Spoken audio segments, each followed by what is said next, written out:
Hoy, what's up sa inyo mga kamas? So, kamusta naman kayo dyan? And kitang-kita nyo naman sa thumbnail natin na meron tayong iba-bike check ngayon na pangmalakasang MTB na ito mga kamas, si 58th Special Edition ni GT Avalanche Comp mga kamas. Yan, no? So, alamin natin yung specs niya. Kung sulit nga ba mga kamas sa presyo niya mga kamas. So, tara samahan nyo ako. Pero bago ang lahat, huwag nyo kalimutan mag-subscribe, like and share, and click the bell icon para mas update kayo sa ating mga susunod na iba-bike check and time bike check mga kamas. So, umpisa na natin to. Let's go!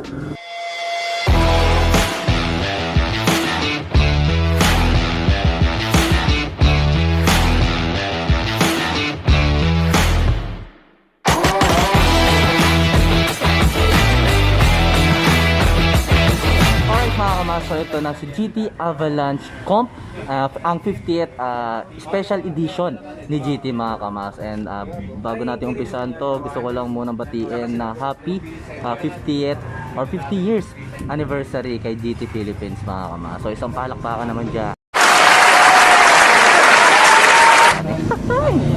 Ayan mga kamas, so umpisan natin dito sa frame niya mga kamas. So ito yung brand na GT na color white. Nandito yung Avalanche. And nandito yung comp mga kamas. Okay. So yung frame mga kamas is alloy frame. Yung frame size mga kamas is large size. Alright. So yung wheel size, makikita nyo na agad dito na 9er. So ito nga is 29er mga kamas. So saan pa kayo? Large size na 29er pa siya mga kamas. So para sa mga matatangkad mga kamas, panalo to. Lalo na sa trail mga kamas. So alamin pa natin yung mga specs niya. So dito nga sa frame is hindi siya ganun ka-smooth wall, pero malinis naman mga kamas, napakaganda. Yung kulay is naghahalo mga kamas, pero mas matingkad pa rin is yung color black. And nandito yung white mga kamas. Alright, so ito nga is glossy type mga kamas. And dito, naka-seat, floating seat tube siya mga kamas. Okay, dito sa seat space is meron siyang kabitan ng bike carrier mga kamas, or meron siyang pasukan. Okay, pero pangit naman to kung lalagyan mo ng bike carrier mga kamas. Okay, pero may bike carrier na declamp mga kamas. Alright, so dito sa taas may mababasa rin kayong Avalanche mga kamas. And pagdating dito, malinis. Pagdating dito is may mababasa kayo na brand niya na GT mga kamas. Okay, sa frame is meron nakabang nalagay ng battle cage, and may nakasulat nga dito na 50 years. So ayan nga, 50 years na of good times. Yan, sabi nga ni GT mga kamas. Alright, so dito, so ito nga is naka 1 by mga kamas, mukhang naka 32T yung laki ng chainring na alloy, hindi dumidikit. Hindi, bakal pala. Bakal mga kamas. Removable chainring, square tapered and sealed bearing mga kamas. And kung gusto niyo ma-adjust to ng pang 2x or lagyan ng FD mga kamas, makakapag-adjust to. Meron labasan dito ng kable, and meron ditong pasukan mga kamas. Pero dito, naka-internal cabling yung RD and brake na sa likod. Ang tanging naka-external cabling mga kamas is yung brake na sa harap. Ayan. So dito, ito nga is yung chain is made by anong made by ito? KMC. Ayan, made by KMC yung chain na ginamit mga kamas. And dito lumabas yung kable ng RD nya papunta dito sa RD nya. So itong RD mga kamas is connected doon siya sa yung RD mga kamas is connected doon sa shifter nya mga kamas. So ito nga ang bago. Ito yung bagong RD, or ito yung bagong shifter ni yung microshift mga kamas na XLE. And ito mga kamas is may clutch. Ayan, or on and off na tinatawag. Parang kayo ng jowa mo, lagi kayong on and off. Ayan. So yung cogs or sprocket mga kamas is 11 to 42T. Yung laki. Ayan, double check natin. Ito tayo maikot. Ayan, 11 to 42T na color black. And yung brand netong cogs or sprocket mga kamas is microshift na din. Okay, and meron siyang dito, tapered glass na tinatawag ko. Pero may tawag dito mga kamas, pero yung trip ko lang is tapered glass mga kamas. Okay, so dito naman tayo sa cockpit nya. Sa cockpit nya meron siyang spacer na tatlo. Dito is maliit, malaki, and dito is maliit na alloy. Alright, system nya is long stem na alloy. Yung handlebar mga kamas is walang brand na nakalagay, color black lang, na meron siyang konting pa-bend na alloy na. Handle grip, pagdating sa handle grip mga kamas, ito is malambot, and may nakasulat na GT, or ayan, made by GT na rin siya. Wala nga lang siyang lock dito, pati dito, so medyo mabilis tong mahugot-hugot mga kamas. Pero ang ganda, ang lambot niya mga kamas, lalo na pag naka-gloves kayo. And ang ginamit na hydraulic brake mga kamas is Sinot. Yan, not na hydro. Parang ang pagkakaalala ko is kasabayan to ni Clarks mga kamas, Clarks na hydraulic brake. Correct me if I'm wrong mga kamas. And ito nga, ito yung 2022 na si Microshift na 10-speed mga kamas, SLM M850R mga kamas, or 850R mga kamas. Okay, ito yung bagong ano ni Microshift mga kamas na may clutch. Okay, sa handlebar meron na rin to special edition na na reflector dito. Syempre joke lang yan, so may reflector na rin dito. Sa head tube is a tapered head tube and may logo ni sa head tube is may sa head tube is a tapered head tube mga kamas na may nakasulat na GT. Ayan, malinis. And ang fork na ginamit mga kamas is SR Santur na XCM30 mga kamas, na ito is coil type pa mga kamas. Nasa 100mm yung travel. Alright, and 29er wheel nga mga kamas. Okay, manual fork and preload mga kamas.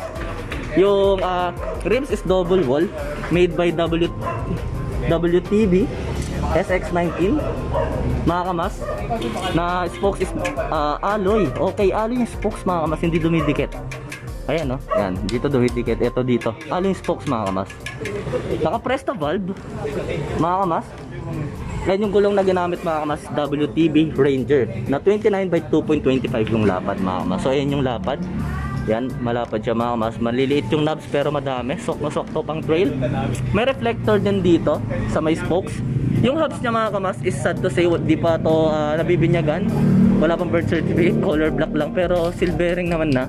And alloy na siya mga kamas. Okay, yung rotor niya is ordinary na 160mm yung rotor. Quick release na rin dito sa harap. And ito yung caliper, no hydraulic brake na nut mga kamas. So pagdating dito sa likod mga kamas na wheel set is same lang dun sa harap mga kamas. Ayan nga, black yung hubs. Alright. And ito dito yung rotor, 160mm, quick release din. Andito yung caliper ng brake niya mga kamas, which is ayun yung pinaka goods kasi nandito. Lalo na pag nagtitrail kayo, mas maganda talaga yun nandito mga kamas. Mas safe para sa akin. Okay. So seat clamp is quick release na alloy. Seat post is made by Altera mga kamas na napakahaba. Ayan, na may mga line-line dito na pag pinil mo is para may mga kaliskes. So check natin kung gaano siya kahaba and kataba. So is 30.9 yung taba. Yung haba niya mga kamas is mga nasa 350. Ayan, or 450mm yung haba mga kamas. Ayan. Alright. And dito, yung chain, yung crank arm is made by Altera na rin mga kamas, na removable chain ring na rin siya mga kamas. Alright. So ito yung pedal mga kamas. Plastic yung loob, bakal yung labas, may reflector, and yung upuan niya isa sa nagpaganda sa kanya mga kamas. May style din na white and black. Yan, tinerno rin nila. And napakaganda, para siyang leather. May butas-butas mga kamas and malambot. And made by GT na rin siya mga kamas. Alamin natin kung ano nga ba ang timbang ni GT Avalanche Comp mga kamas, ang 50th special edition ni GT Philippines mga kamas. In 1, 2, 3, let's go! Alright, ayan. Nakaangat. Hintay na. Ayan. So, 15.10 kg mga kamas.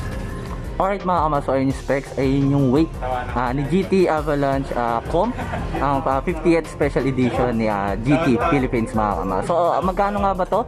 And available muna ito mga kamas dito kaya Budget Bikes Cavite mga kamas. Yung promo na ito mga kamas nag-start na nung March 1 yan, hanggang May 31 mga kamas. Meron kayong 3 months mga kamas para pag-isipan kung bibilhin nga ba to si GT Avalanche Comp 50th special edition ni GT Philippines mga kamas. So magkano nga ba to dito kay Budget Bikes Cavite mga kamas?